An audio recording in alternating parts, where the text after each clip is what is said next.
Marcelo Albano, eu sou aposentado hoje. Eu participei do grupo de Rebels em Mariana. Eu era o contrabaixo, né, e vocal. Minha idade hoje é 67 anos. Faço completo hoje, esse ano, 67 anos. Antes do The Rebels, Marcelo, você tinha alguma formação musical? Não. Na verdade, se você considerar o grupo como um todo, ninguém tinha essa formação musical. Adquirimos isso aí sozinho, né? Eu, por exemplo, aprendi violão sozinho. E no mais foi tocando a banda esse tempo todo aí que a gente conseguiu ter uma prática melhor, né? E antes do The Rebels, você chegou a participar, mesmo que por pouco tempo, em alguma outra banda? Tinha uma banda que Mariana chamava Os Abutres. E na ocasião eles me convidaram para participar. E eu fiz alguns ensaios com ele, não cheguei a fazer apresentação nenhuma não.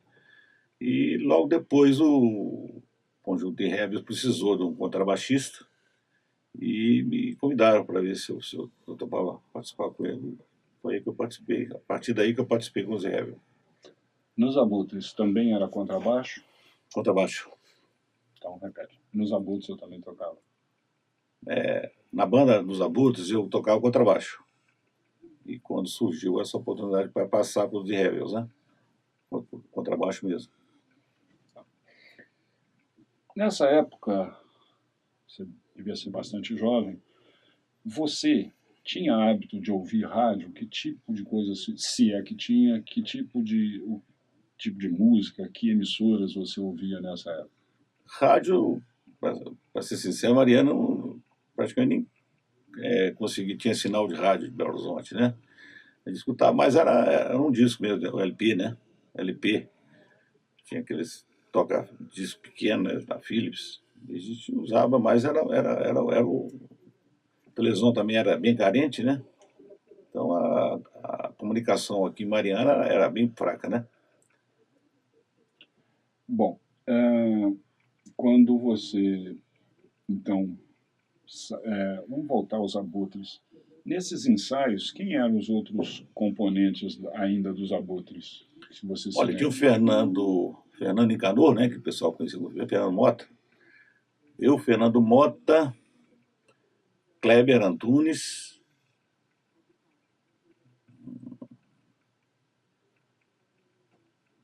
na verdade, eu entrei para substituir o Tumão. Bom, parece que não pôde participar e eles me convidaram. Eles ficaram com um problema lá, uma pessoa que toca contrabaixo. Eu entrei para substituir o Tumão. Então era eu, Fernando Mota, o Kleber Antunes,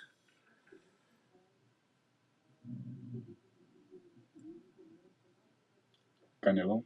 Canelão já participava, esse Canelão participava.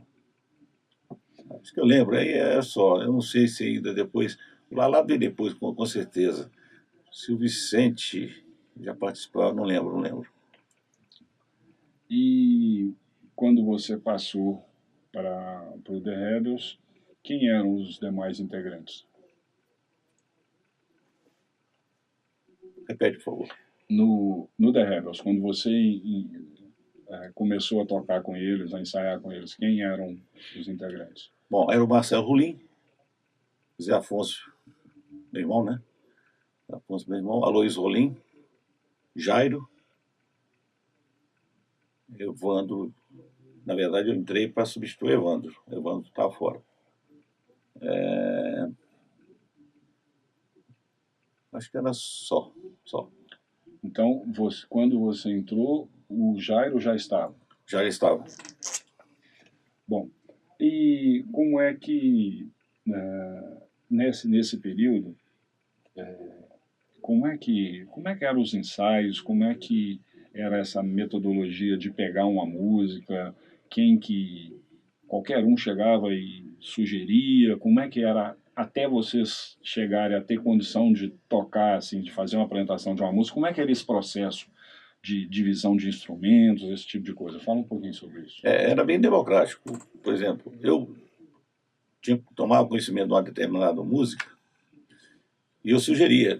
Também eu vi que eu tinha capacidade de cantar, às vezes, né? Porque às vezes nem sempre aquela música não dava pra gente, mas a gente percebia que dava, encaixava.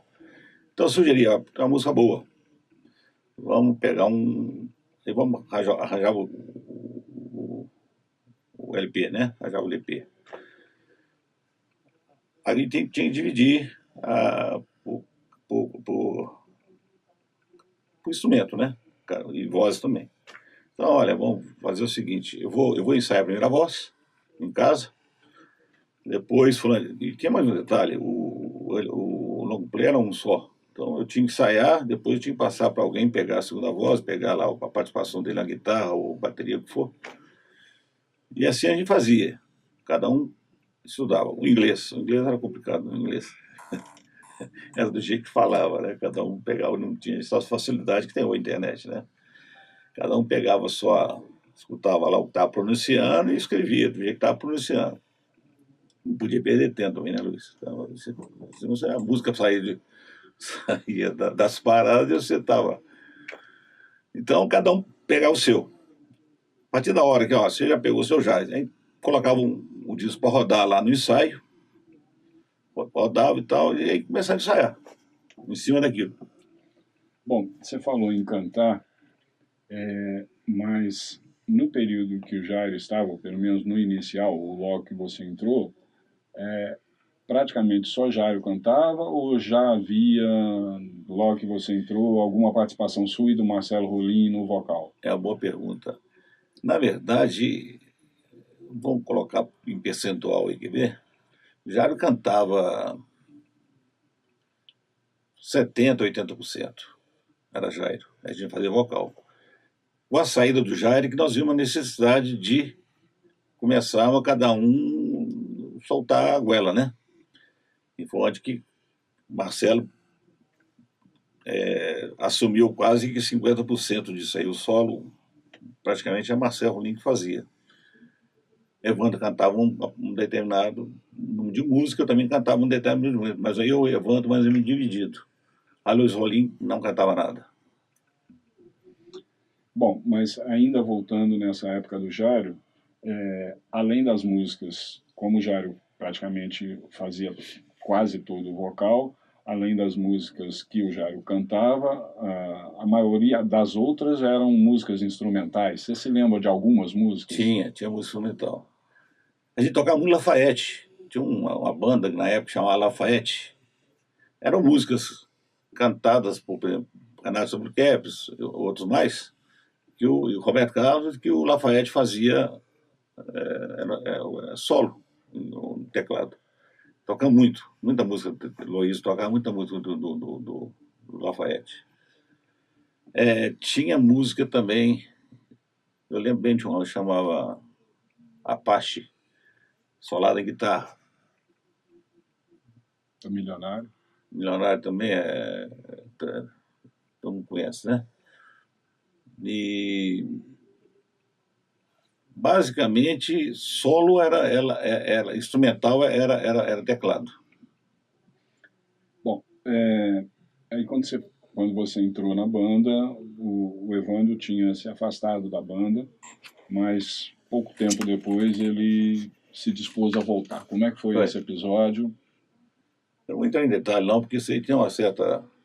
Mas, na verdade, o Evandro voltou com o intuito de pegar o contrabaixo. E eu bati o pé, não. Já machuquei o dedo todo aqui, eu não vou liberar o contrato para você não, você vai ficar na guitarra. Isso gerou um certo desconforto, mas foi superado, tá? Então aí o Evandro pegou a guitarra e se deu muito bem. Se deu muito bem na guitarra. Eu, na minha opinião, se ele tivesse pegado o contrabaixo, talvez o conjunto não teria sido o que foi, porque solo de guitarra é um troço bem mais complexo, né? O contrabaixo não aparece tanto, é mais um fundo, né? E o Evandro se destacou bem na guitarra. E foi daí que geraram vários solos bacanas e tal, por causa do Evandro ter ficado com a guitarra. E foi nessa ocasião que o Aloysio Rolim passou para o teclado. O Luiz passou para o teclado. Comprou uma pianola, na época, uma pianola. Era um caixotinho pequenininho, assim, sem recurso nenhum. Inclusive, a gente tinha problema de microfone, não sei se foi falado pelos anteriores aí. O Jairo, às vezes, enfiava a cabeça dentro da pianola para cantar, porque lá tinha um microfone dentro da pianola. Isso é um fato interessante. Foi mencionado isso aí? Foi, né? Tá. Bom, numa determinada ocasião também, a banda passou a contar com instrumentos de sopro. Já no início, talvez antes da sua participação, tinha o Rockinho, depois veio o Strauss. Como é que esses instrumentos de sopro, principalmente no Strauss, que deve ter sido da sua época efetivamente, como é que eles contribuíram para a banda? Que tipo de contribuição mesmo esses sopros davam? Nessa época, que nós pensamos em inserir um instrumento de sopro, né, que era o trompete lá, foi uma época que dominou muito as bandas de instrumento de sopro. Então nós acordamos para isso, falamos, olha, vamos tentar arranjar um sopro. E o Strauss era um cara músico de família tradicional em Mariana, musicais, né, pessoal de musicistas aí, tradição, né? E fizemos uma proposta para o Strauss. Ó, essas músicas do Lafayette, por exemplo, tinha muito sopro. Música americana, quase tudo tinha sopro. Então nós sentimos falta do sopro, né? Quer dizer, igual hoje, por exemplo. Hoje, banda tem que ter back vocal. A banda que não tem back vocal tá fadada ao fracasso, porque é muito vocal. Na época é metal. Então, contribuiu bastante o Strauss. E para azar foi pouco tempo, né? Ele não ficou muito tempo conosco, não vou saber precisar quanto tempo que ele ficou, não, mas ele ficou pouco tempo conosco. Ele teve um problema de ouvido, uma coisa assim, e o trompete ele exige muito. Né? Bom, nessa época, então, já havia tido a saída e o retorno do Evandro, o Aloysio foi para a pianola, depois você já mencionou a questão de quando o Jairo saiu, houve essa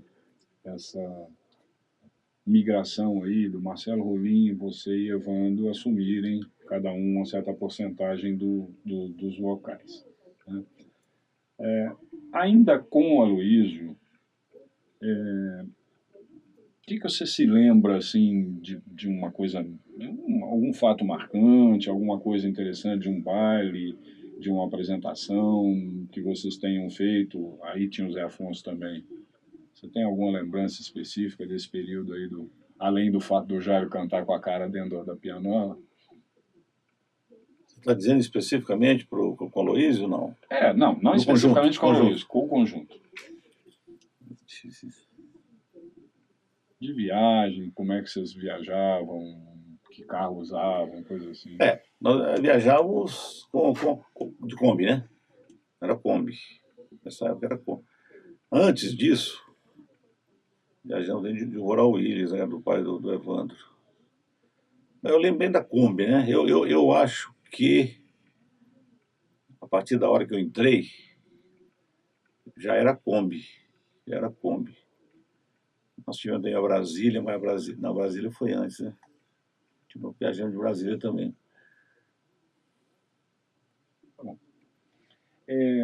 Bom,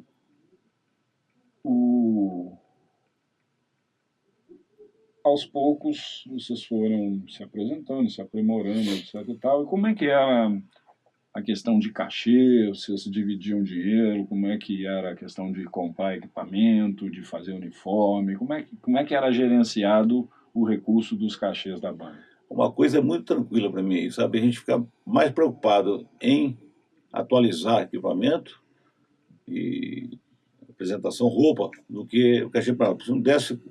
Se o cachê não desce para nós, não, vamos deixar de rachar o dinheiro para comprar uma roupa, sei lá. A gente abria mão. né? A gente gastava muito também com o seguinte, a gente não tinha muito recurso de Belo Horizonte. O lugar mais próximo que a gente tinha para levar equipamento para consertar era São Paulo. Então isso tinha uma despesa grande, a gente tinha que pôr no ônibus, ir para São Paulo, a gente ficava o dia todo lá, às vezes para dormir, nunca dormíamos não. Mas ia para lá, ficava o dia todo. Então a gente tinha uma despesa considerável. E sempre preocupado em comprar coisa nova, viu? A gente fazia questão de sair uma coisa nova, a gente vamos comprar aquilo e tal, e comprava. Né? A gente estava sempre atualizado, sabe? Bom, e como é que é, além dessa questão técnica que você já mencionou dos ensaios, cada um pegava uma parte e tal, não sei o quê, eu queria voltar a esse ponto para ver com você como é que era, assim, para um leigo, explicando para um leigo, né? Como é que é pegar, ouvir uma música e sentir, separar o papel de cada instrumento, principalmente o instrumento de corda. O baixo é um pouco mais específico, mas assim, o solo e o acompanhamento, como é que é acertar isso, de saber, porque a preocupação era repetir E o disco. carbono, carbono, né? É igual carbono. Na época tinha até um conjunto chamado Carbono, não sei se você sabe disso. Tinha um conjunto chamado Carbono. Ele fazia exatamente igual às músicas que você escutava. Então a gente tentava ser um Carbono, né? Tentava. Se não conseguia, aproximava bem. Agora, respondendo a sua pergunta, o ouvido vai ficando muito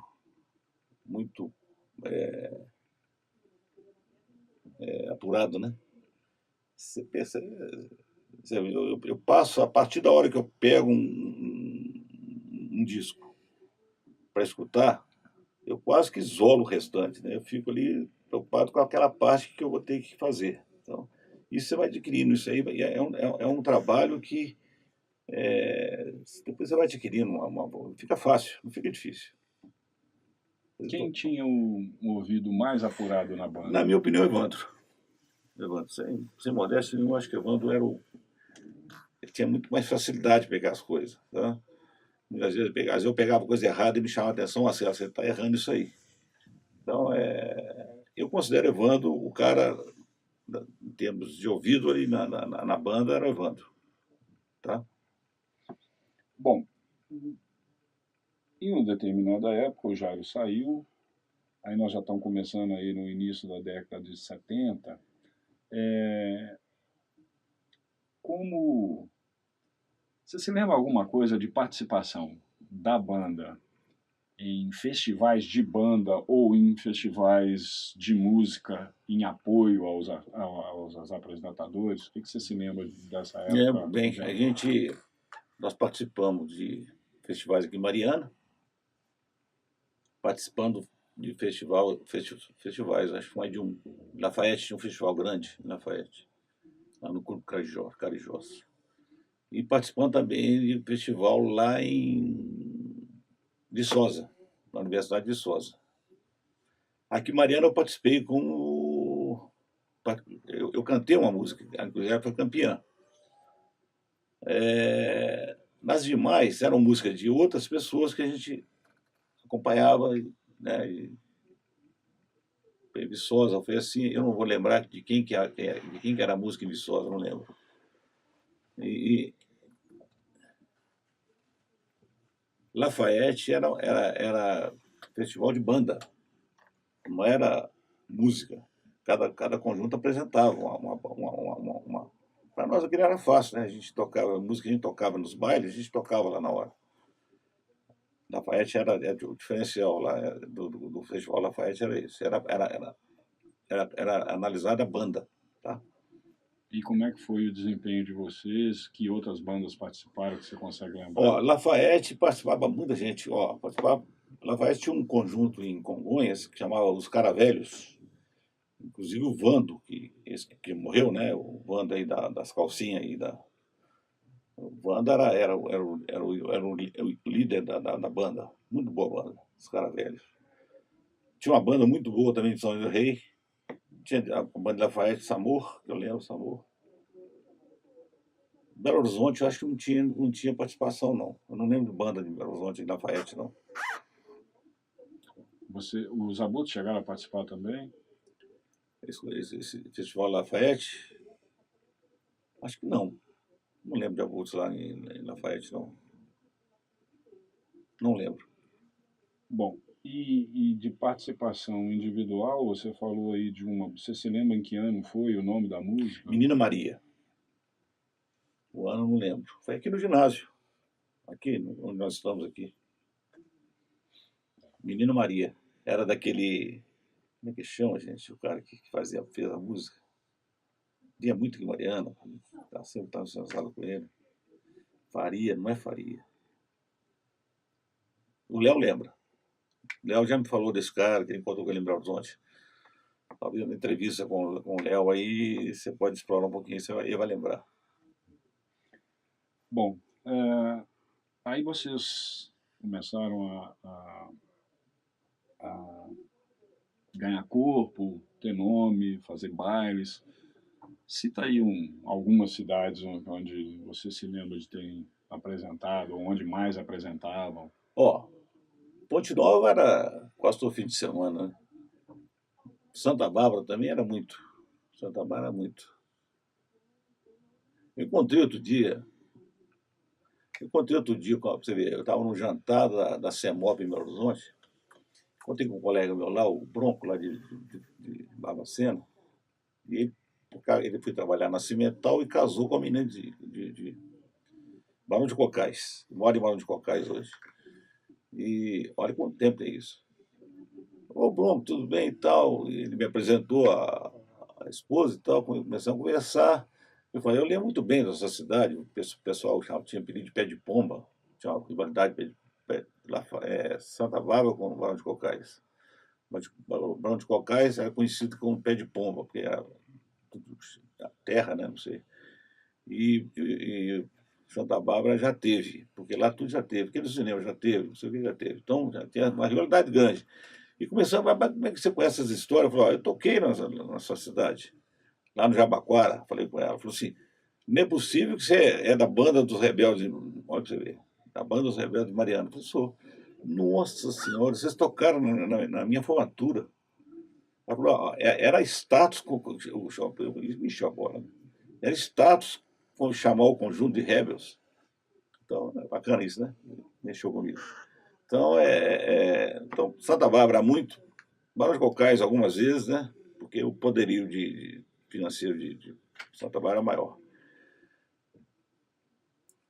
Continuava muitas vezes, Rio Casca bastante. É isso aí. Essas aí são algumas vezes, tal, Barra Longa e tal. Etc. Aqui em Mariana, onde vocês mais se apresentaram ou onde você se lembra de apresentações específicas em Mariana? Mas era no Marianense. Apresentamos muito na boate Senzala, muita apresentação lá, inclusive Réveillon. O Guarani também tinha algumas festas também que a gente tocava lá no Guarani.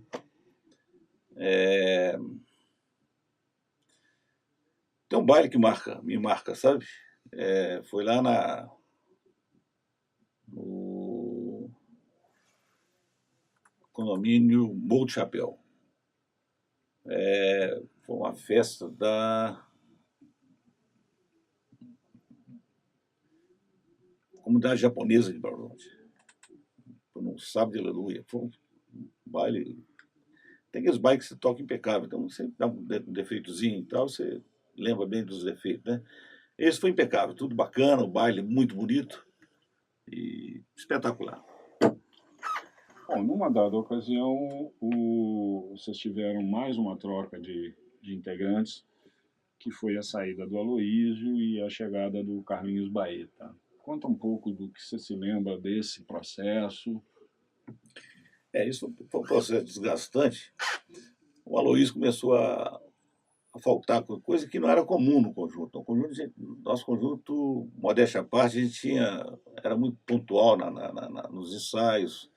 E aí houve, por parte do Aloísio, começou a faltar ensaio. Na hora de tocar também, a dificuldade para localizar onde ele estava, coisa que não acontecia antes. E chegamos para ele e falamos com ele: olha, Luiz, eu tô achando que tá ruim para você. O que você acha? E o Carlinhos a gente está de olho no Carlinhos, né? Como é que chama? Plano B, né? E o Luiz falou assim: olha, vocês me dando. Então a resposta dele foi muito convincente para mim. Ele falou: vocês me dando o direito de empresariar vocês, eu abro mão. Foi essa coisa desse nível. Não teve muita bate-boca, nada. Foi coisa até fácil de resolver. Então, propusemos para ele um determinado valor lá, um percentual lá no cachê. Ele topou e passou a vender o conjunto. Eu acho que ele estava cansado daquilo, talvez, né?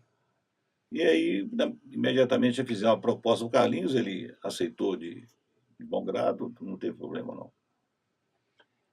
E essa questão aí, na época também já assim, existe uma certa dificuldade em estabelecer datas específicas, mas houve um instante em que Mariana tinha 3 boas bandas de baile. The Rebels, Abutres e Incas também. Como é que era o relacionamento entre os elementos dessas bandas, essa questão de um membro de uma banda passar para outra? Vocês frequentavam ensaio uns dos outros, trocavam figurinha, equipamento, alguma coisa assim? Como é que era essa relação, Nada, a digamos assim? relação não existia, não. A gente, fora lá das bandas, a gente se dava muito bem, conversava, todo mundo começava, mas tinha um ranço. Tinha um ranço, sim. Eles, o pessoal dos Abusos, tiveram um apoio muito bom do Zé Lito, você lembra do Zé Lito? Zé Loreto? E do. Que menino, irmão do César, como é que chama? O Gilberto. Eles apoiaram muito os Abusos, coisa que nós não tivemos. Então eles tinham uma rivalidade, tinha, né? Nessa época nós tiramos o Carlinhos de lá, não deve ter sido muito bom para lá, não chegou para nós não, mas logicamente não foi bom não, né? E os Incas era mais tipo terceira força, né? Não fedia nem cheirava. Mas entre nós, os abutres, tinha um ranço, tinha. Se alguém falou que não tem, eu acho que tá falando mentira. Tinha assim. Você vai escutar do Lalado que tinha. Fernando não está aí para contar, mas o Kleber também. Kleber, né?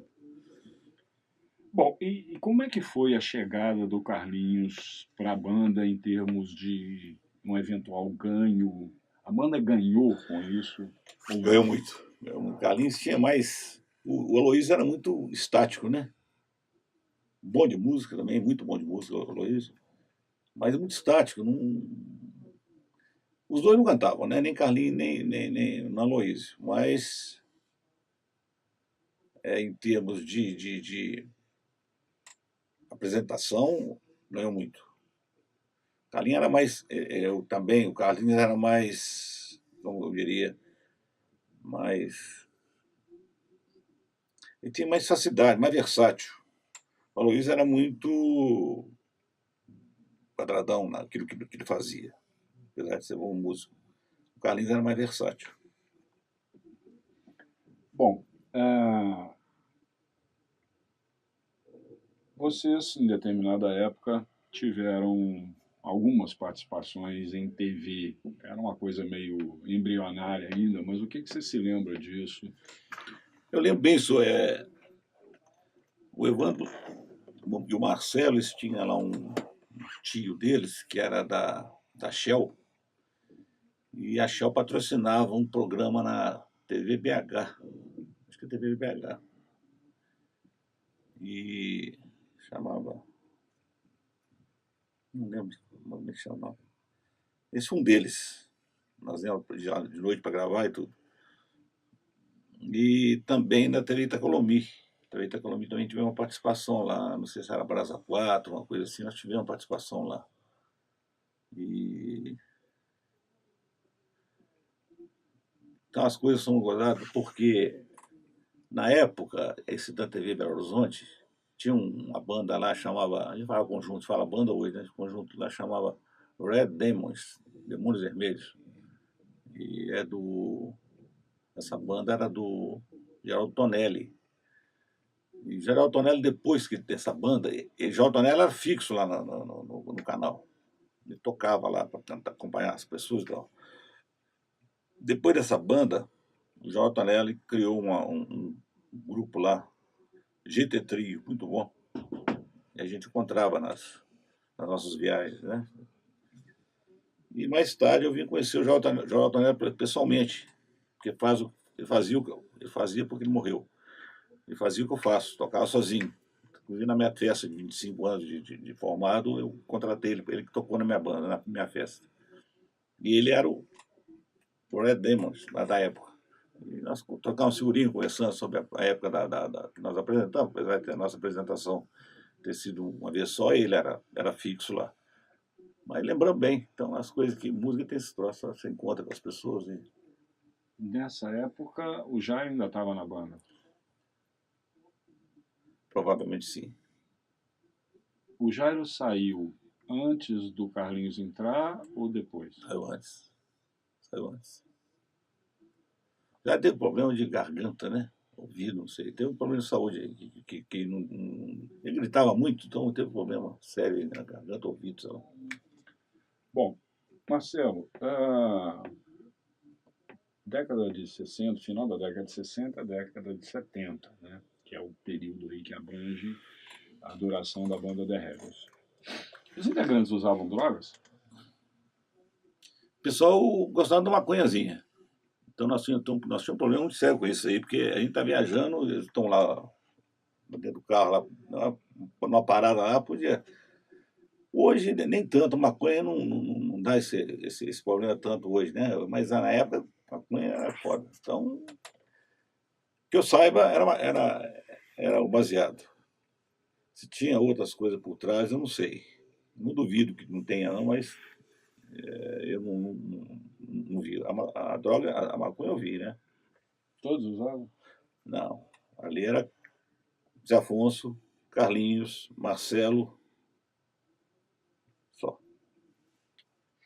Bom, numa determinada época, talvez aí para compensar todo o esforço sem nenhuma remuneração, etc e tal, uma época provavelmente pouca procura, vocês resolveram pôr o pé na estrada e foram para o Espírito Santo e depois para a Bahia. Conta um Foi. pouco desse negócio aí, como é que foi isso?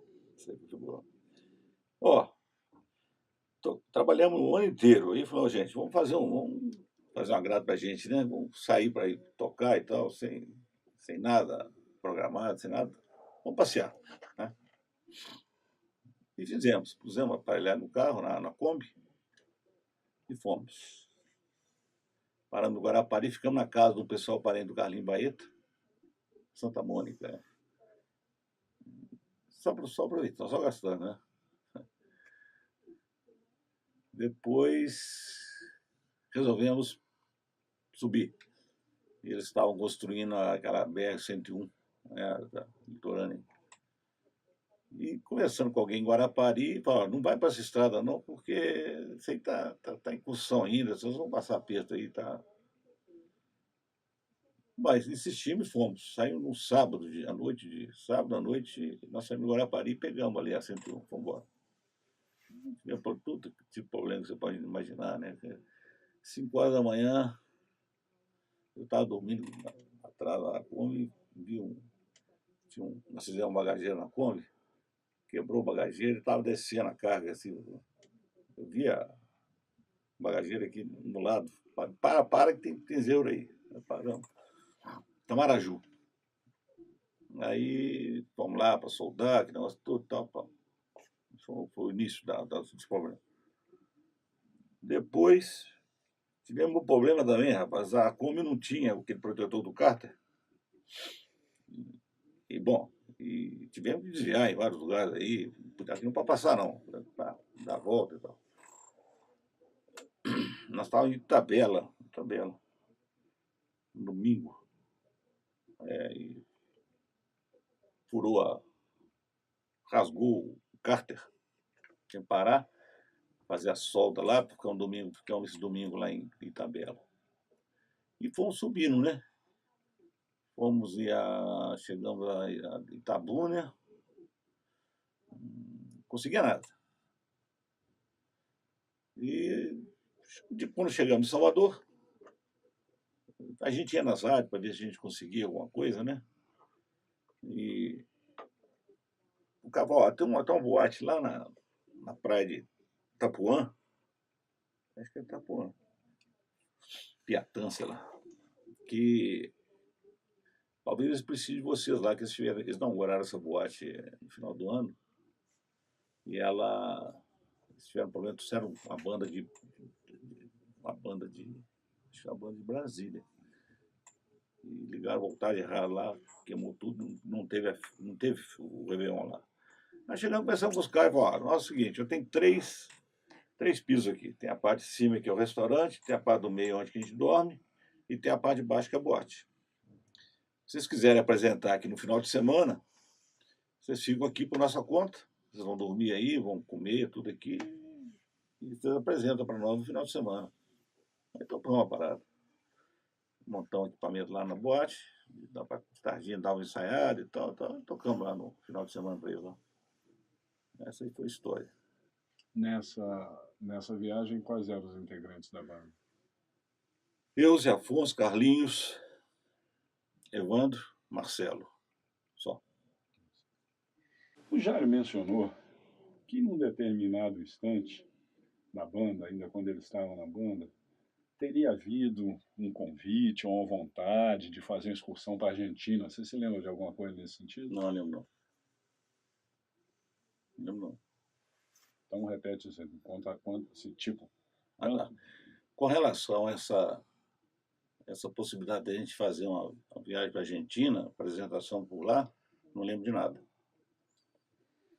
E com relação a um convite da Silvinha Araújo para vocês irem para São Paulo, o que você se lembra disso? Muito vago. Essa ida, esse convite da Silvinha, foi uma coisa muito vaga. Não tinha nada assim substancial, não. Não, foi muito vago. Eu lembro bem, foi até depois dessa apresentação nossa lá em Morro de Chapéu. O Liceu Pereira fez um convite para a gente para irmos para Belo Horizonte. Ele trabalha com música lá com ele, empresariando a gente. Eu falei assim, da minha parte, Evandro, eu não tenho vontade de não fazer isso, não. Estou estudando, pô, eu vou parar de estudar para mexer com isso. Evandro também era, a opinião dele também, comungava com a minha, então parou por aí. Mas o Evandro menciona também que numa ocasião, num baile no Caém, um empresário chamado Carlos Alberto de Deus também fez um convite a vocês. Teve. Carlos Alberto de Deus empresariava, né? Carlos Alberto de Deus era um cara, pianista de mão cheia, ele empresariava com as bandas todas que apresentavam Ouro Preto. Roberto Carlos ele foi o único, na época, que trouxe o Roberto Carlos em Belo Horizonte. É um empresário forte, o Carlos Alberto. Até hoje ele trabalha com isso. Outro dia, conversando com alguém em Belo Horizonte, falava que ele mexe com isso até hoje. Conversou conosco a possibilidade dessa também, mas não foi para frente, não. Bom, e aí, por conta disso, sem chegar no caso das músicas do João Bosco, você mencionou que a preocupação maior era ser assim, o mais carbono possível e tudo mais.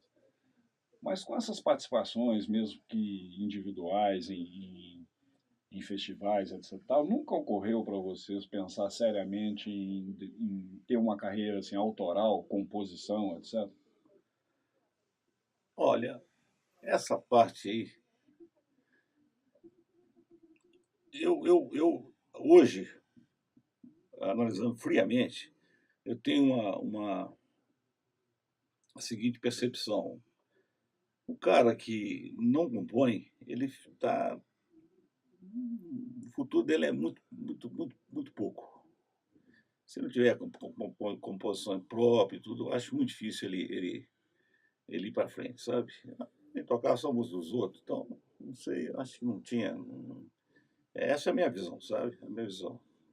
E se você analisar aí, por exemplo, esse pessoal que tem sucesso aí, vamos colocar o sertanejo, que teve um período muito alto, hoje talvez um pouco menor, não eram compositores, mas eles recebiam músicas de composições. Pessoas mandam para eles caminhão de música, seleciona 2, 3 músicas ali para tocar.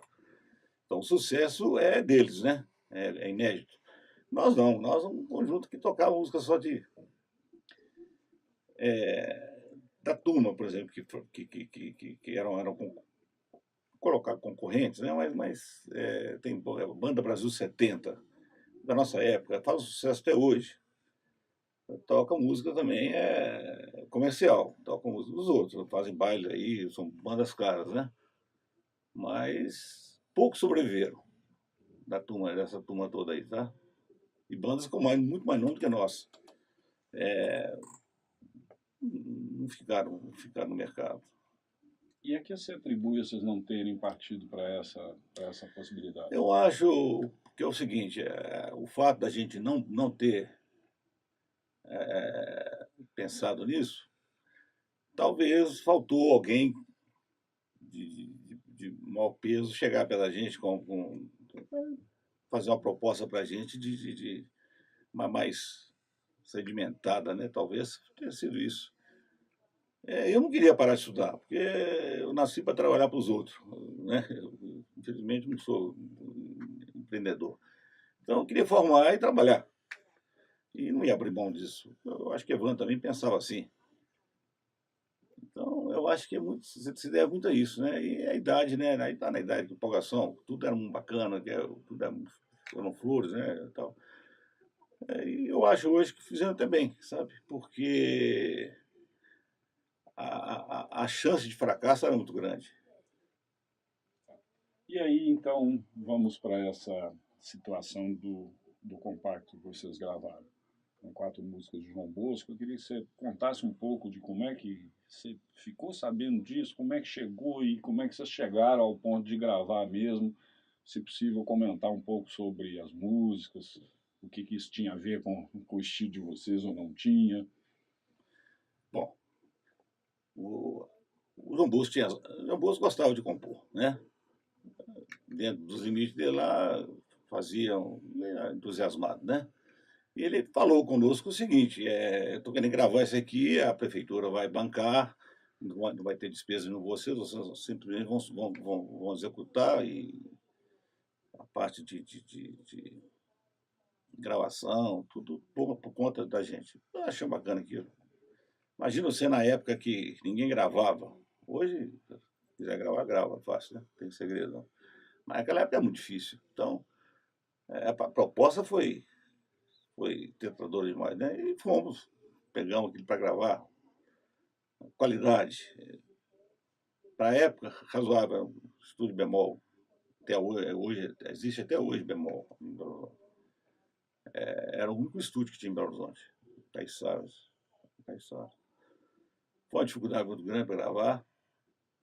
Os cortes eram muito difíceis. Você errava tudo, apagava tudo, começava tudo de novo. Então, nós ficávamos lá a noite inteira gravando. E saiu aquilo era o disco que nós tínhamos. E eu acho que de nada dá muito bom, né? Entre nada tá muito bom, eu acho. Esse é o meu modo de enxergar, sabe? E as músicas eram tão fracas que pararam por ali também. Não foram mais do que aquilo, né? Mas a música era um sonhador. Depois disso, quando eu vim para Belo Horizonte, que eu vim de Juiz de Fora para cá, eu participei com o João Bosco de festival, um festival lá em Belo Horizonte, ali, gente. Como é que chama? Milité, não. Sei lá, Grande BH ali. Eu fui lá com o João Bosco, tocando e tal. Depois ele chamou o pessoal do. Tinha uma outra banda também, que não sei se faz parte do seu escopo, a banda de Ouro Preto, né? Os Black Golden Boys. Eles gravaram com o João Bosco um disco lá. Mas aí, como é que foi a questão da preparação? O João Bosco compunha letra e música, mas ele não escrevia música. Como é que foi para vocês? Vocês criaram os arranjos? Tinha já a melodia? Porque ele cantou isso para vocês, vocês foram... Ele tinha música, a música está pronta, né? Letra e melodia está pronta. Nós pusemos para tocar e fomos como se estivesse tocando, aprendendo uma música qualquer aí. E saímos aqui da mesma forma. fosse uma música do repertório nosso. Mas aí não era mais carbono, né? Você só tinha melodia. Vocês criaram em cima disso. Ah, não, os arranjos que tem lá foram nossos, né? Não tinha muita coisa também, não, mas o pouco que tinha lá era nós que criamos, né? E o Augusto passou para nós a música, o instrumental, tudo ali foi nós que criamos. E, e o resultado disso, divulgação, vendas, como é que foi Aí isso? isso perdeu um tempo, né? Ficou tudo com o João Bosco. O João Bosco ficou tudo por conta dele. Não entregou nada para o Marcelo, isso aqui esse lote que é seu, vendendo é seu, o dinheiro é seu e tal. Não teve isso, não. Ele ficou e se encarregou, deu um para cada um lá na época, tem até um meu lá em casa, deve ter lá guardado, mas não teve essa distribuição, não. Bom, voltando um pouco na, na história aí, houve uma ocasião que vocês se submeteram a um exame na Ordem dos Músicos. Como é que foi essa história? Bom, o que aconteceu? Os caras que compunham, né, o dono das músicas, estavam tá surgindo banda para todo lado lá. Uma forma que eles acharam de brecar isso foi exigir que os músicos, para se apresentar, tinham que ter a carteira na hora dos músicos, né? Então, nós nos preparamos, né, com o pessoal daqui, Zé Mata Pinto, né? Deu aula pra gente. Quem mais? Nós chamamos com mais aula com quem aqui? Pai de Strauss, não lembro se o Pai de Strauss ajudou a gente também, não. Mas basicamente foi o Zé Mata Pinto. Ele a teoria musical foi com ele. Estudamos, fomos para a prova, foi um domingo no Marianense. Teve a prova escrita e depois cada um apresentava. A coisa foi tão, assim, era tão meia boca, né? Eles reprovaram um de cada banda. Aquilo ali foi. O meu sentimento é que tiveram que fazer aquilo ali para. Inclusive, tem um ex-aluno de Ouro Preto, o Newton, ele é do CREA. O Newton era fiscal da aula dos músicos aqui em Belo Horizonte. Um dia eu estava lá no CREA, encontrei ele no elevador. Falei assim: você é de Ouro Preto, não é, professor? Você era fiscal da aula dos músicos? Como é que você sabe? Eu falei assim: eu era no Conjunto de Mariana, você aplicou prova para mim. Rapaz, Marcelo, estou impressionado. Como é que você guardou a minha fisionomia? Ele era magro. Hoje ele é gordão, cabeça branquinha, gordão, barrigudão. E até ele comenta com a gente, conta assim, o Marcelo me conheceu dentro do elevador, muitos anos. Eles tinham um grupo ali em Preto, tocava no Caém. Era um trio. Ele era baterista, o Nilton era baterista. E tinha o Marzano toca em Belo Horizonte até hoje. Tem um grupo lá que eles tocam lá. E o Nilton era o delegado da Ordem dos Músicos em Ouro Preto. E ele que aplicou a prova pra gente. Quem foi o sorteado do The Rebels? Então, eu acho que cada um sortearam em cada banda para dar bomba, né? No nosso caso, dos Rebels, foi o Marcelo. Não vou lembrar de todos, hein? Eu acho que nos Abutres foi o que morreu aí. Tocava o Tacílio. Eu acho que foi o Tacílio. Tanto que o Marcelo usava a carteira do Léo para tocar. Trocaram o retrato lá, para fazer uma gambiarra lá. Durante muito tempo, o Marcelo usava a carteira do Léo. E no The Rebels, quem é que estava fazendo essa prova, além de você e o Marcelo? Eu, Carlinhos estava? Não lembro. Não, Carlinhos não. Carlinhos era dos Abutres. Carlinhos fez prova com os Abutres. Eu, Aloísio, Marcelo, Evandro, Zé Afonso. Tá. E o Evandro lembra de um lembrou um episódio da participação do João Bosco nessa prova. Você se lembra dele? João Bosco Mussi? Lembra? Não lembro. O Evan disse que emprestou a guitarra para o João Bosco fazer a prova. Também não está com memória muito boa, não lembro só. Bom, vamos seguir aqui. Bom, aí chegou... Minha carteira é 6344. Hoje eu coloco nos meus contratos lá, eu tenho que colocar. Num determinado instante, a banda que tinha 5 passou até 4 com a saída do Zé Afonso. Como é que foi esse episódio da saída do Zé Afonso? É mais ou menos a história do Aloysio, né? Também começou a dar problema de faltar ensaio, a hora de sair para viajar, aquela dificuldade para achar o Zé Afonso. Aí eles me pressionaram, me deram pressão. Ó, não podemos continuar com o Zé Afonso, eu também concordo, não podemos continuar. Fizemos uma reunião, chamamos o Zé Afonso e falamos abertamente. Zé Afonso, não tem jeito. Te damos aí uma comissão, um percentual aí não lembro, acho que deu uma guitarra para ele, não lembro mais o que foi. Mas deu alguma coisa para ele, pelo fato de ter dado pelo Luiz ele ficou como empresário, né? E o Zé Afonso também ganhou alguma coisa para sair. E, assim, com o Evandro, com o Zé Afonso saindo, o grupo tinha um tecladista, um contrabaixo, uma bateria e apenas uma guitarra. Em que isso influenciou na qualidade do som de vocês? Eu acho que não deu tanta diferença não, viu, Luiz? Não deu muita diferença não. Quando o Zé Afonso saiu, o teclado ele enche muito, né? O teclado, o Evandro ficou com solo, mas o Evandro fazia base e solo, né? Que as músicas que não estavam solando, ele estava na base, né? E também não deu muita diferença, não. Não. Tanto que nem preocupamos em colocar outra pessoa no lugar dele. Não houve nenhuma preocupação nesse sentido? Não, eu acho que não. Tocamos o bonde para lá. Ele saiu, continuamos ensaiando e tal. Ele não cantava. Né, essa saída do Zé Afonso e do Aloysio, em termos de vocal, não tinha problema que nenhum dos dois fazia vocal, não cantava, né? Então, menos mal, né?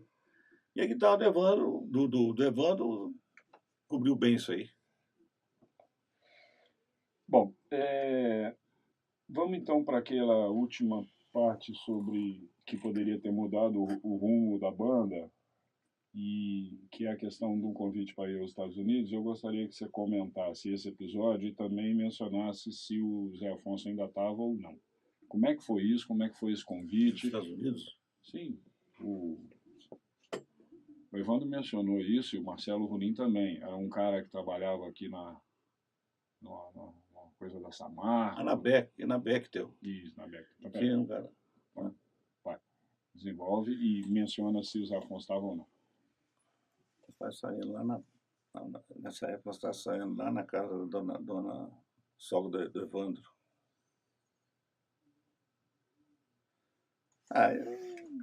Eu não sei, todos esses convites que nos foram feitos para eu não dei muita atenção para isso, não, Luiz. Eu não dei muita atenção porque é muito vago, né? O cara chegava para ele, o cara falava bem inglês, não sei o quê e tal, mas também muito sem firmeza, né? Não sei. Não sentia firmeza, não. Eu não fui nem contra nem a favor. Simplesmente entrou aqui, saiu aqui, eu não dei muita bola para isso, não. Não mexeu comigo, não. O Evandro conta que chegou a ficar balançado. Porque o Evandro era muito perto dele. Então, além da conversa extra aqui fora, às vezes no nosso ensaio lá, o Evandro tinha contato com ele lá na Samarco. Então, o Evandro ficou muito próximo desse cara, nem lembro do nome dele mais, mas o Evandro ficou muito próximo dele. Eu conversou muito com ele e tal. Então, para mim, não. A conversa vinha ali nos ensaios ali, por ali morria. Bom, aí a gente vai caminhando para os anos finais, para o ano final da banda. Só mencionando. É, é, essa dos Estados Unidos aí foi tão irrelevante para mim que eu nem lembrava disso, pra você entender. Se fosse uma coisa que tivesse mexido comigo, ao que você falou dos Estados Unidos aí, eu não lembrava disso. Não lembrei do cara que tá, mas Bom, então, em 1979 ocorreu o primeiro episódio do que pode ser considerado como o prenúncio do fim da banda. Um bar de debutantes em Lafayette, e que, no final das contas, o Evandro não se apresentou. Relembra isso, o contexto, conta a história toda que você puder. bom, esse episódio marcou muito porque na época não, né? Na verdade, eu e o Evandro é que segurava o negócio, sabe? Em termos de responsabilidade, eu e o Evandro, isso eu não tenho medo de falar isso não, eu falo com isso com muita tranquilidade, sabe? Quando o Evandro saiu, formou, é, ele foi morar na Vila de Samarco. Aí nós passamos nossos ensaios para lá. Chegar do trabalho, para vir para cá, não, mas achar mais fácil ensaiar na casa do Evandro. E fizemos isso. Sai segunda, quarta, sexta, estou chutando aqui, mas. Então a gente ia para lá, ensaiava, tranquilo, tal. Aí começaram os problemas, sabe? Teve um período aí que você vai lembrar disso aí. Tinha um problema de restrição de abastecer carro. O carro tinha determinado. Tinha um posto de gasolina aqui, não podia estar próximo da cidade, fim de semana, tudo uma dessas. E eu me preocupava com isso para não ficar na mão, né? E eu estava estudando Ouro Preto e arranjei um cara para dirigir o caminhão para mim. E na véspera, nós tínhamos um galão de 40 litros, eu abasteci aqui no posto. Pode, você tem que ir porque na volta não temos como abastecer. E tive um problema em Lafayette também. Lafayette. Eu coloquei o galão lá no carro e quando chegou lá em Lafayette, eu perguntei para o Edinho assim, Edinho, o galão que você trouxe. A Marcela falou que não precisava trazer o galão, não. Eu não precisava. Nós não temos combustível voltar. Nós já na veraneio, um reboque. Não temos como voltar nisso, não. Bom, moral da história. Alguém do clube lá tinha uma oficina, foi lá atender a gente. Ele falou, não, eu tenho gasolina lá na oficina, eu passo para vocês, não tem problema nenhum, não. Eu já fiquei chateado com aquilo, pô. Já começaram os problemas aí, né? Isso é um pouquinho antes,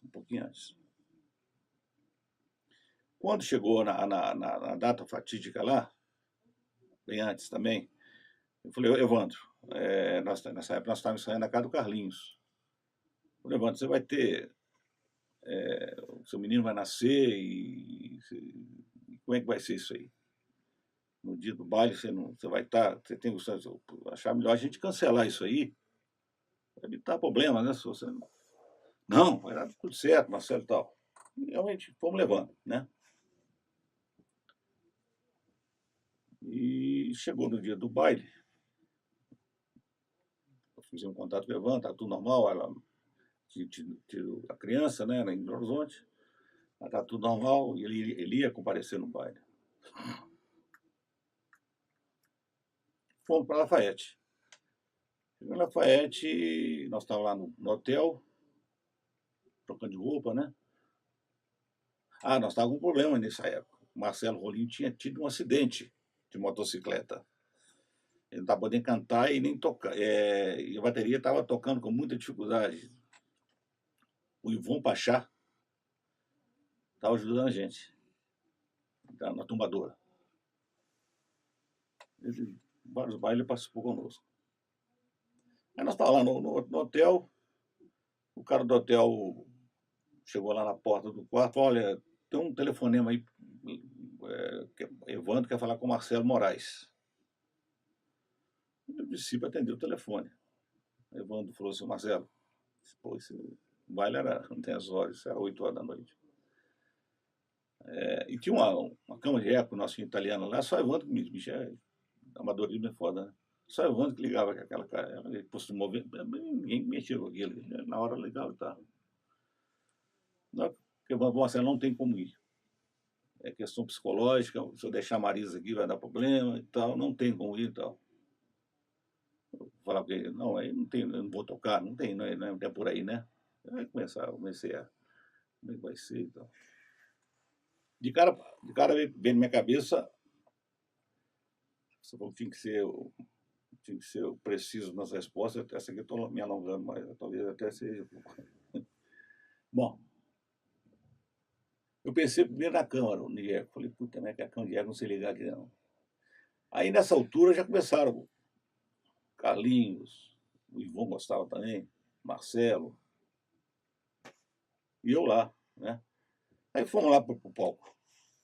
Aí eu peguei o repertório, comecei, falei, esse aqui não pode tocar, esse não pode, tal. Evandro Sora, Evandro canta. Não tinha até nem tempo para isso, né? Bom, enfrentar a onça, né? Eu lembro que nós estávamos lá, já no palco, suave, os caras davam assim, como se tivesse tudo a mil maravilhas, não tivesse acontecido nada. Eu vendo as meninas subirem tudo eu lembro que tinha uma rapa, nossa menina tudo de longo, que tem vai debutante, não precisa. Falei, seja o que Deus quiser. Aí começou um baile. Companheiro, tinha que dar vontade de sair correndo e largar tudo, mas tem que aguentar, né? Suava. E eu tempo todo pensando, para mim acabou que hoje. Eu falei, se eu fui firme, não toco mais aqui, talvez pode continuar com a banda, eu não toco mais. Bom, e aí foi, tocamos, foi um fiasco, tá? E terminou o baile.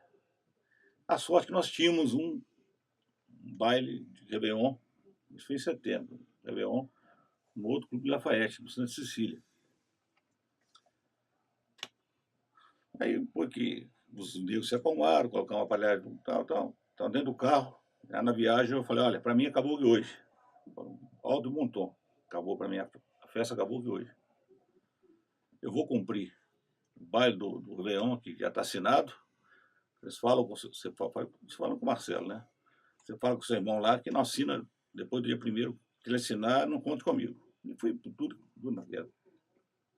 E cada um com sua casa e tal. Aí na semana seguinte, contamos com o Evandro, fizemos uma reunião. O Evandro, para mim, terminou. Vocês podem continuar, eu abro mão do que eu tenho, eu não faço questão de nada, mas para mim acabou aqui. E sem briga, sem nada.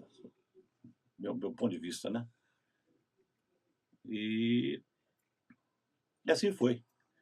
Ensaiamos bem para o baile do Réveillon. O baile do Réveillon foi no nível que nós tínhamos costume fazer, foi tranquilo. Apresentação nota 10. E ali acabou. O Evandro mencionou um detalhezinho, queria saber se você se lembra dessa apresentação final. Segundo ele, o teclado deu problema, Carlinhos tocou piano. Não lembro. Nesse dia do Cider? Não lembro. Eu não lembro. A cabeça estava muito. Não lembro desse detalhe. Gozado, é um detalhe relevante. Não lembro. Bom, e aí acabou a banda, instrumento, veículo, aparelhagem, o que foi feito? Eu passo na minha cabeça aí. A informação que eu tenho, não, eu também entrei em detalhe, não quis saber, eu tomei tanto. O final foi tão desastroso para mim que eu não. Isso foi em 80, né? Foi quando eu formei.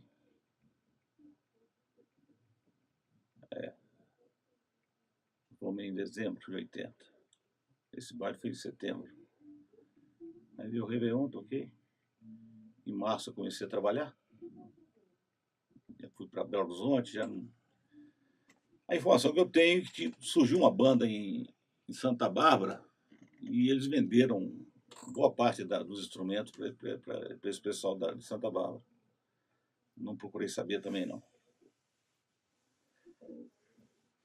Bom, antes da gente ir lá para aquela questão de 2008, do DVD, eu queria que você comentasse Zé Afonso e Carlinhos separadamente.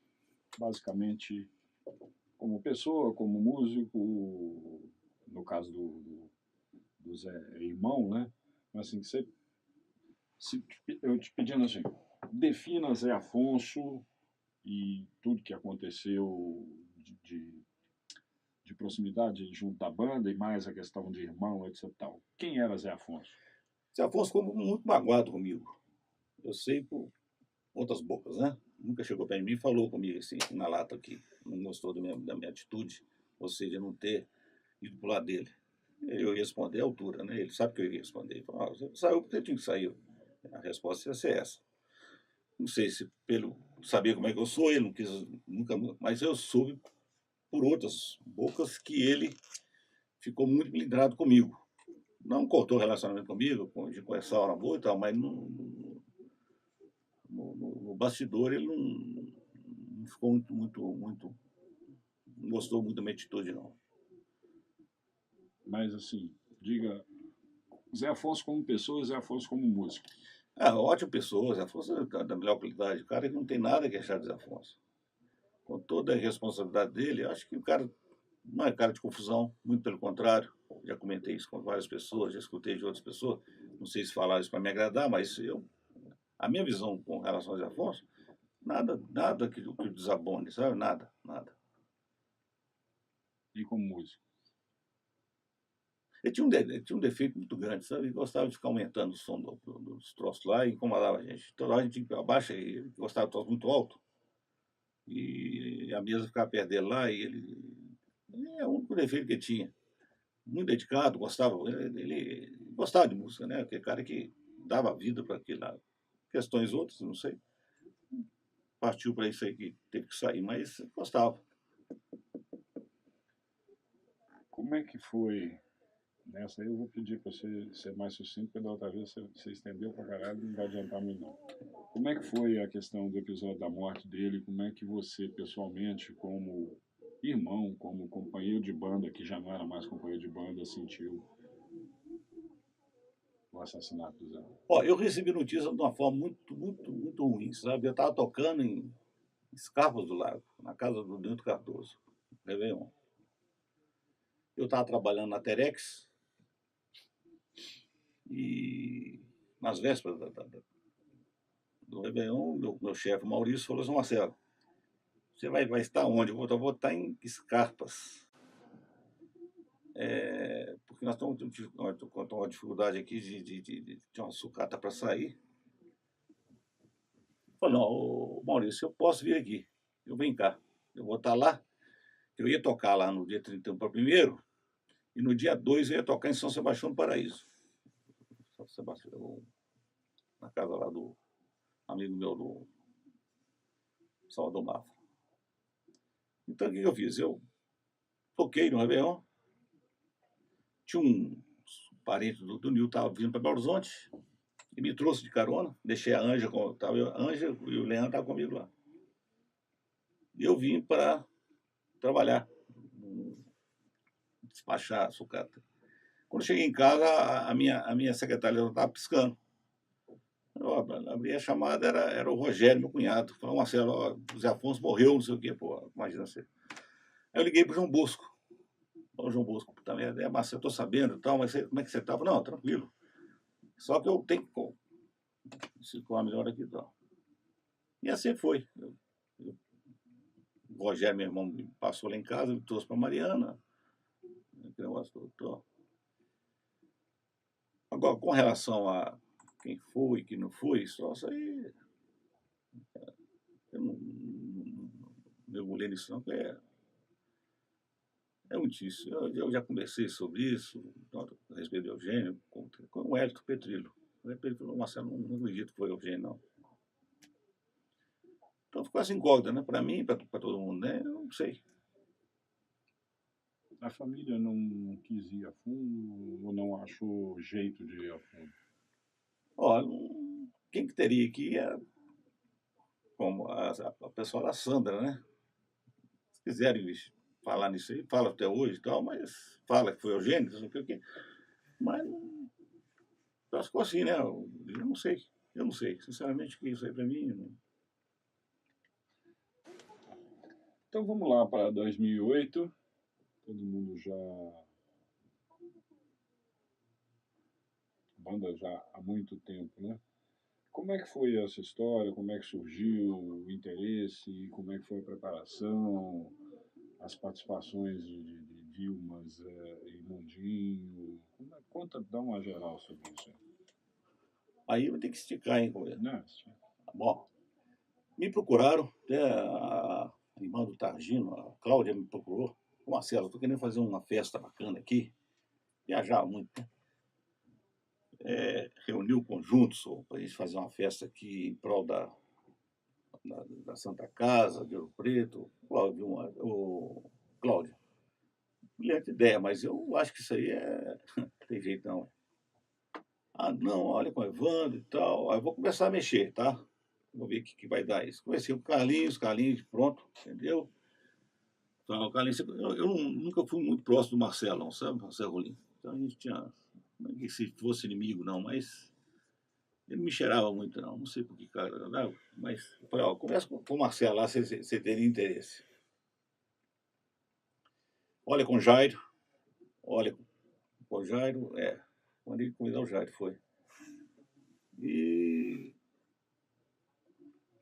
fui para Belo Horizonte, voltei e tal. Como é que foi e tal?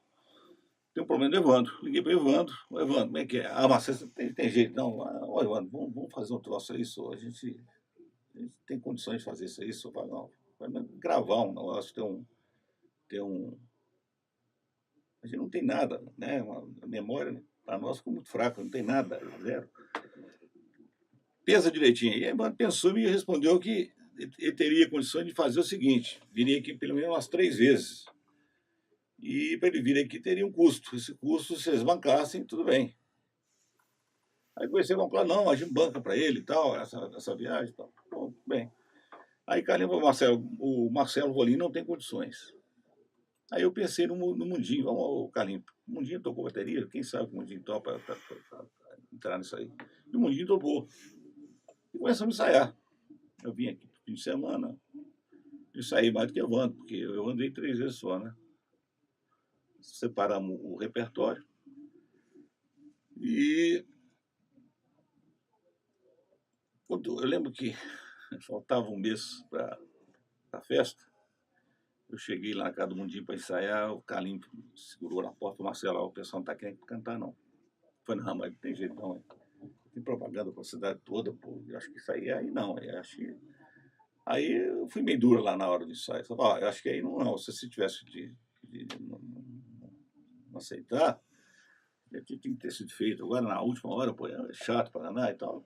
Eu acho que convenceu que teríamos que ir, né? No dia, no dia, no dia certinho, no dia, né? Antes de começar o show, nós ficamos lá atrás, eles tomaram quantidade de uísque, muito uísque eles tomaram. Até a banca bebia, quando bebeu, falou, se não beber esse aqui, não vou de jeito nenhum. Não, então toma, você sabe que quando você pode tomar, se ele te conhece, você sabe quando você pode tomar. Não bebi nada. Para mim é mole, não tem problema. Bom, tocamos, né?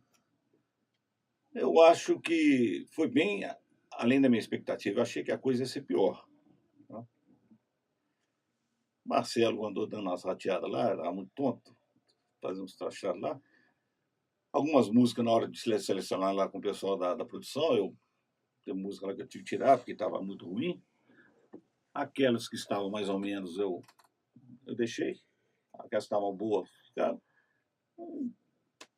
Acho que ficou de um tamanho bom, sabe? Eu acho que ficou de um tamanho bom. Eu acho que, para quem não tinha nada, então hoje um DVD gravado, eu não sei se a Evandro pensa assim, Marcelo, não sei, não conheci esse Evandro, mas Carlinhos ficou ultra satisfeito. Tinha muita facilidade de conversar esse tipo de coisa com o Carlinhos. Então, um dia eu falei com o Carlinhos, nós vamos lançar esse DVD em Mariana, arranja um lugar para a gente ir, eu vou ir, toca, leva aparelhagem e tal, vamos fazer isso aí, acho que não podemos deixar isso em branco não. E arranjou o casarão ali. E lá, eu e ele tocamos lá. E vendi DVD a noite inteira lá, autógrafo, esse trem todo. E nesse dia eu percebi, Carlinhos tomou todas, já estava bem próximo do fim, né? Tomou todas. E a Maria, de vez em quando chegava, o Carlinhos não pode beber mais não quer nem saber e tal. Bebemos pra caramba, fizemos uma festa boa, eu e ele.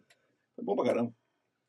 Tá, mas aí dentro do... Vamos voltar aí aos preparativos.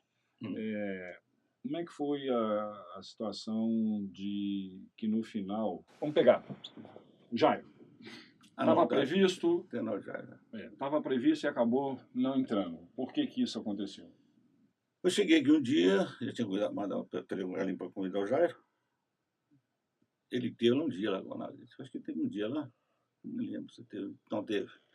Na hora de distribuir as músicas, né? Falou, Jairo, tem essa, que tem umas músicas italianas que ele gostava de cantar. Aí quando eu voltei da outra vez, ou se vocês foi pelo telefone, o Carlinhos falou, Marcelo, Jairo não está querendo participar não, porque se eu der 2 músicas, 3 músicas, você não quiser, não tem problema não, tá? Você pode ser lá, mas não. Eu vou ficar dolando os outros lá, agora tomou a mesma coisa. Não, fala com ele que você não quiser, não tem problema nenhum não, pode estar dispensado. E assim, nem via cara do Jair, nem nada. Foi desse jeito. E a participação do filho do Mundim e da Vilma, como é que isso ocorreu? A Vilma, eu sugeri o Carlinhos. Falei, Carlinhos, chama a Vilma vai ser bom para danar, pô, uma voz menina, né? E a Vilma canta pra caramba. Eu falei, se a Vilma topar, vai ser bom para danar. E o menino do Mundim, que ele tem uma facilidade danada, não só com guitarra, ele toca tudo, né? O menino toca tudo. Acho que toca teclado, acho que ele toca uma banda em Belo Horizonte. Falei, se ele pudesse pegar o menino do Mundinho, o Carlinhos seria uma boa, porque ele solo, por exemplo, que o Evandro não vai ter condições de fazer, por exemplo, ele pode fazer, ué. E ele topou, o menino topou. A conversa foi essa. Vocês tocaram todas ou usaram playback também? Muito playback. No DVD, foi tudo tocado ou tinha playback também? 90% playback. É o que eu faço hoje, que você viu lá. Eu tenho o esquema todo montado. Não vai dar tempo de ensaiar. Tem que ser prático, né? Não, vamos pôr playback e vamos tocar. Eu sei de várias bandas que fazem isso, não tem a menor constrangimento de falar isso hoje. A princípio, o Evandro foi me contra. Eu falei, Evandro, se você tem competência para fazer o que você fazia antes, tudo bem, não tem problema não. Você pode fazer seu solo, eu apago a pista de guitarra, você toca, não tem problema não. Bom, então, você mencionou aí, vamos passando, Tumon chegou a ser convidado? Não. Tão bom contra baixo, né?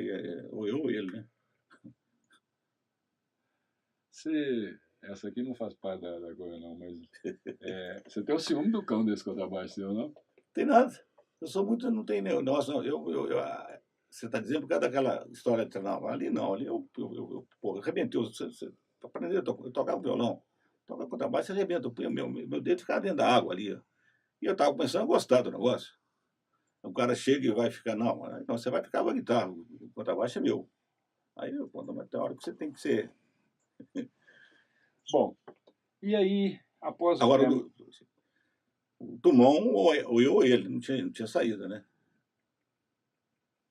Na verdade, ele nem chegou a fazer parte da banda mesmo, né? Ele só ensaiou e não... exatamente. Mas o Evandro mencionou ele lá, você viu? O Evandro conta a história da banda no DVD. Aí ele falou do Tumon, falou do Zé Carlos Buquinha, todo mundo que teve uma participação, por menor que seja, o Evandro mencionou lá. Bom, aí a banda acabou, vamos voltar no intervalo aí até agora. E você, junto da sua atividade profissional como engenheiro, você continuou na música, né? Como é que foi isso? O que você tem Aí, feito? aí que eu gostou da história. Essa eu conto com muito orgulho. Eu fui para Juiz de Fora, né?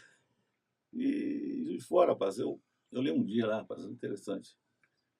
Ia ter uma festa da Mendes Júnior, festa de ano, com fraternização, tá quente pra caramba aqui. Eu tô de camiseta, né? Mas tudo bem, vamos tocar. E também pra garganta até ruim, né?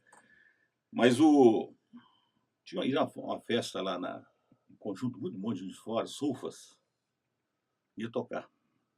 E eu fui atrás do pessoal da banda, falei, eu queria cantar uma música nesse show lá. Ah, eu já toquei em banda, né? Ah, você quer tocar qual? Eu toquei a Lovezal, já cantava, a música que foi do festival aí, né?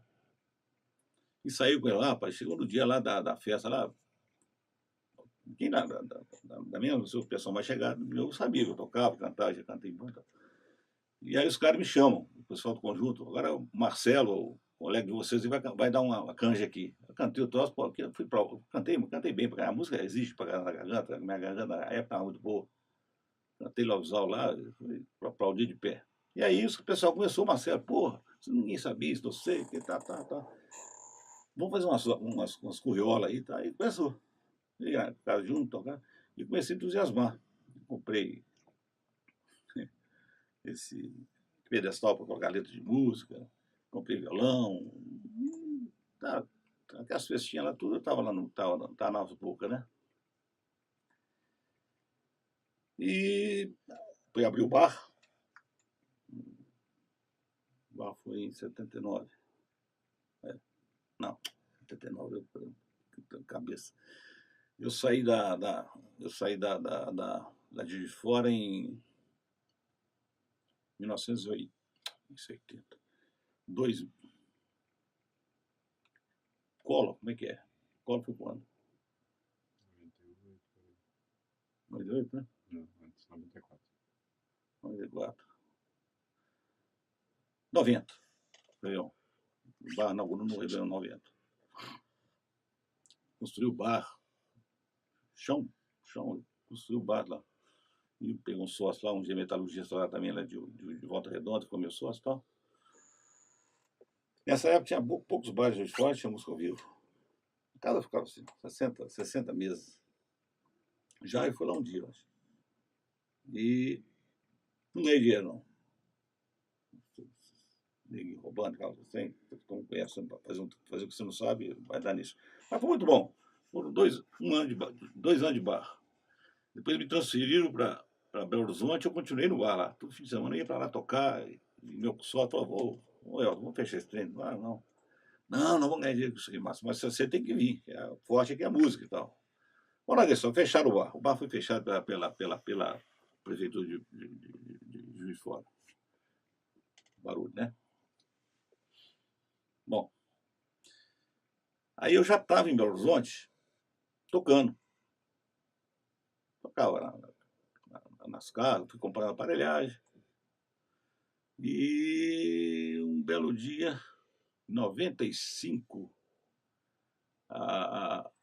eu saí da Mendes. Falei, e agora?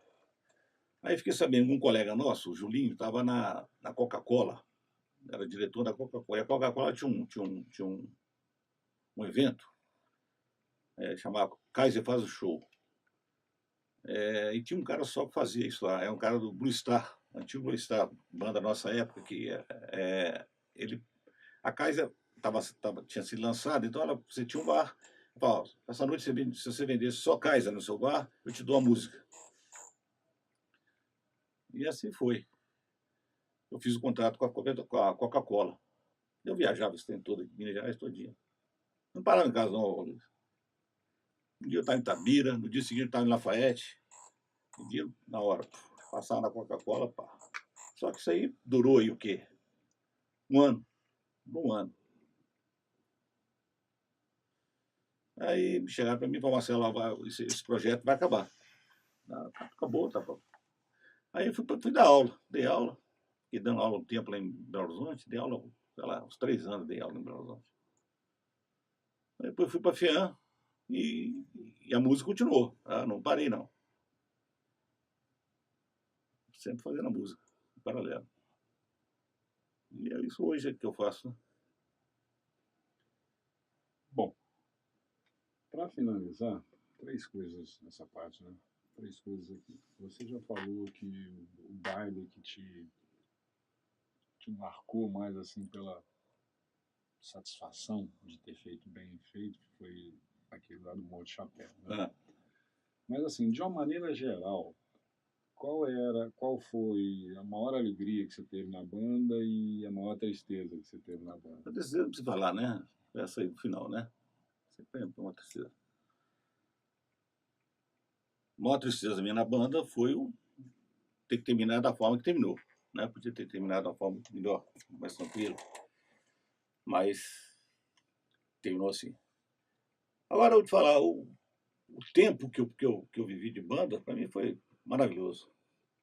Eu falo com muita tranquilidade. Foi a melhor época da minha vida. Com todas as dificuldades que a gente tinha, mas foi espetacular. É bacana você estar no palco, todo mundo batendo palma para você, quem não quer, né? E sabendo que está fazendo bonito, né?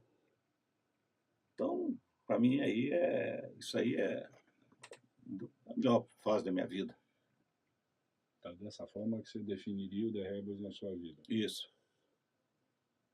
Tá. De uma forma sucinta, porque depois eu vou perguntar, dependendo da resposta, eu vou perguntar o porquê. Há muitos e muitos anos, na década de 50, teve um filme que no Brasil tomou o nome de Juventude Transviada, mas que em inglês era Rebel Without a Cause, ou seja, rebeldes sem causa. Pensando no nome Rebeldes, naquele momento, etc. Tal, você diria que vocês foram rebeldes com ou sem causa? Aquilo ali foi muito influência do período que nós estávamos vivendo, né? Nós estávamos naquela. Foi a fase da ditadura, né? Aliás, tinha uma banda em São Paulo com esse nome. Nós usamos esse nome aí, nunca deu problema pra gente, mas tinha uma banda lá, profissional lá em São Paulo, de Rebels, tinha lá. E o nome também, ô Luiz, eu quando cheguei já existia, né? Eu não participei da seleção do nome. Mas em termos assim, você se vendo naquela, você hoje olhando para aquela época, você, qual das duas opções você escolheria? Com ou sem causa? Eu nunca fui muito como é que chama isso? Esquerdista não, sabe? Nunca fui muito esquerdista não. O nome para mim influenciava pouco. Não tinha esse terreno, se chamasse os cagões também, do mesmo jeito, entre aspas. Mas o nome não mexia muito comigo, não.